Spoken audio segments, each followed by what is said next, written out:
budget ng Pilipinas ay hawak lang ng dalawang tao. Hawak lang siya ni Congressman Zaldico at ni Congressman Martin Romualdez. Yan ang katotohanan. Halimbawa ko dito, medyo mahaba ito, kaya pagpasensyahan mo. Ang halimbawa ko dito, sa DepEd muna tayo. Sa Department of Education, noong taong 2023, merong 5 billion na inapprove para sa classroom construction.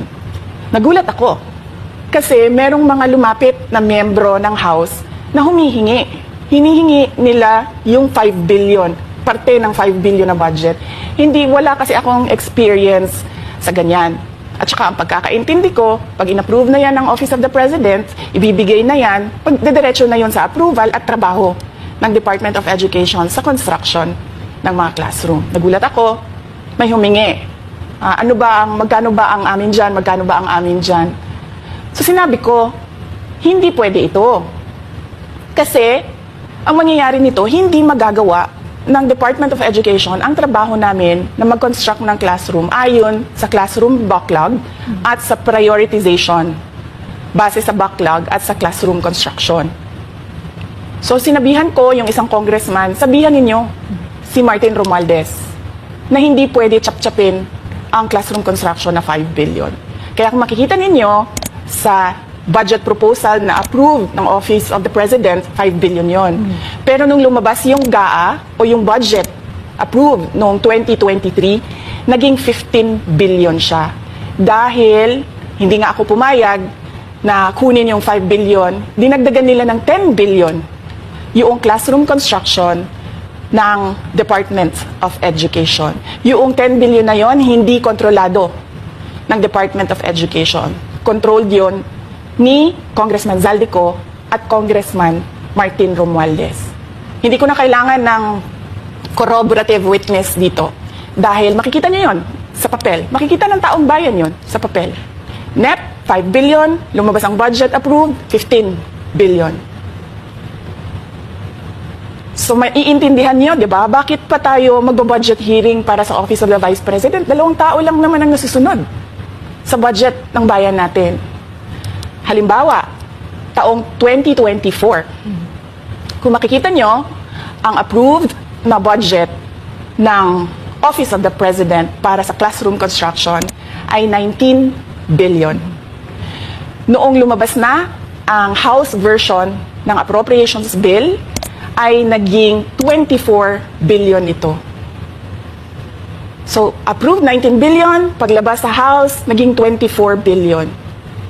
At doon sa 24 billion na yon, kung hahanapin mo sa papel, kinuha nila ang 5 billion ng repairs ng classrooms at nilagay nila doon sa 19 billion para maging 24 billion siya. So ang naiwan sa repairs, sa kawawang mga classroom, ay 1 billion. Kaya, makikita nyo, sa papel, nandyan yan. Naging 24 billion. At hindi lang yan, dahil noong 2023 ay hindi ako pumayag na hindi masunod yung DepEd na rules sa paano mag-classroom construction based on need, ang ginawa ngayong 2024, inattach nila ang listahan na kung saan gagawin ang mga classroom construction worth 17 billion. Makikita nyo yon sa papel. Pagdating namin sa Senate, nakita yon ng mga senador. Tinanong nila ang Department of Education, totoo ba o hindi totoo na galing sa inyo ang listahan ng 17 billion ng mga classroom construction? So sabi namin sa mga senador, hindi totoo. Hindi namin magagawa yung trabaho namin. Hindi natin masasolve ang classroom backlog kung ganito ang nangyayari. Pwede ba ninyo kaming tulungan? Yung mga senador naman, very helpful sila. Oo, tulungan namin kayo. Kaya nga, kung makikita ninyo sa interpellation ng isang senador doon sa budget hearing sa Senate, tinanong niya diretso, galing ba sa DepEd ang listahan ng 17 billion? Galing ba sa DepEd ang listahan na inattach doon sa House version? Sinabi namin hindi. Hindi galing sa amin yan. On record yon. Makikita nyo sa mga videos. Balikan nyo yung mga videos. Makikita nyo. Yes, My concern, Madam Chair, Mr. President, under the GAB, I observed that there was an increase in the budget for the construction of new classrooms from 19.6 billion to 24.6 billion. However, this is my concern, which you mentioned earlier, that the repairs and rehabilitation of classrooms was decreased from 6.5 billion to 1.5 billion. I also have information, Madam Chair, Mr. President, that 24.6 billion allocated under the GAB, but only 9.8 billion from the allocation is left to the discretion of DepEd. Kaya hindi ko na kailangan ng witness kasi makikita nyo sa papel. Tapos dumating ang BICAM, walang nangyari dahil ang nasusunod doon ay si Congressman Zaldico at si Congressman Martin Romualdez. Kaya nandun pa rin naka-attach yung 17 billion na ginawang listahan ni Co at ni Romualdez. In fact, balik lang ako konti sa'yo ha. Kahit yung mga congressman, nakikita nila yung problema ng ginawa nila na pag-attach ng listahan sa budget. Kasi doon sa basic education hearing noong May 2024 ng House of Representatives, merong isang congressman nagreklamo, bakit ang tagal ng classroom construction? Bakit ang tagal? Sabi nung USEC ng DepEd, kasi may pabago-bago sa listahan ng DPWH dahil hindi kami ang gumawa ng listahan. Yeah, Mr. Chair, with respect to the 17 billion in Annex A of the GAA, we are not privy on how the school sites were chosen. So, be it as it may, How is it chosen? I'm not privy to that, Mr. Chair. When the gap came out, there was a 14.7 billion Annex A. Then when the committee, the GAA came out, from 14.7 it became 17 billion. So we are not privy to how the list was generated. So dagdag ko lang yan doon sa confirmation na kinuha nila yung budget ng DepEd at isa yan sa mga rason kung bakit ako nag-resign sa Department of Education. Hindi na ako papayag na sa susunod na taon, ganyan pa rin ang gawin nila at ako yung mananagot sa ginagawa nila. Kaya yan yung sinasabi ko, bakit pa tayo mag-question and answer dito para atakihin niyo ako? Ang masusunod lang naman sa budget, 2 tao lang.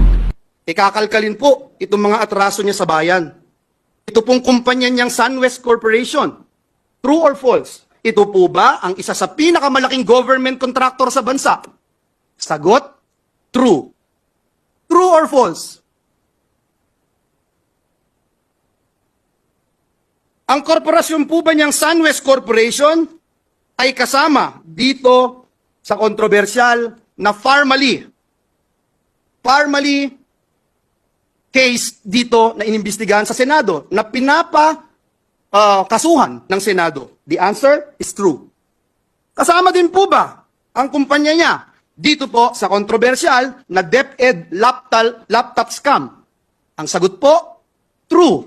Pinakakasuhan din po ng Senado ang kumpanyang ito. Napakadami pong BIR cases. Madali po maghanap, Mr. President. Madali po kuhanin ang panig ng mga taga-BIR. Kung ilang kaso mayroon ang kanyang mga korporasyon. Bukod po dito, yung reklamo po sa Ombudsman ng Anti-Corruption Group na ang pangalan Task Force Kasanag International, meron din pong 50 billion na kaso na kinakaharap ang taong ito. Mr. President, kung maglalabas po kayo ng baho, Mr. President, dapat naman siguro maligo ka muna. Ang masaklap po, Ginoong Pangulo, sa kabila po ng track record na ito ni Mr. Zaldico, ang masaklap po, inappoint po siya ng Kamara de Representantes bilang tagapagbantay ng kaban ng bayan. Si Dracula, inappoint mo bilang tagapagbantay ng blood bank ng bayan. Wow, Mr. President. Kailan sa kasaysayan ng bayan natin nangyari ang ganitong pagkakataon? Na isang big-time contractor ang hahawak sa kaban ng bayan. Only in the Philippines, Mr. President.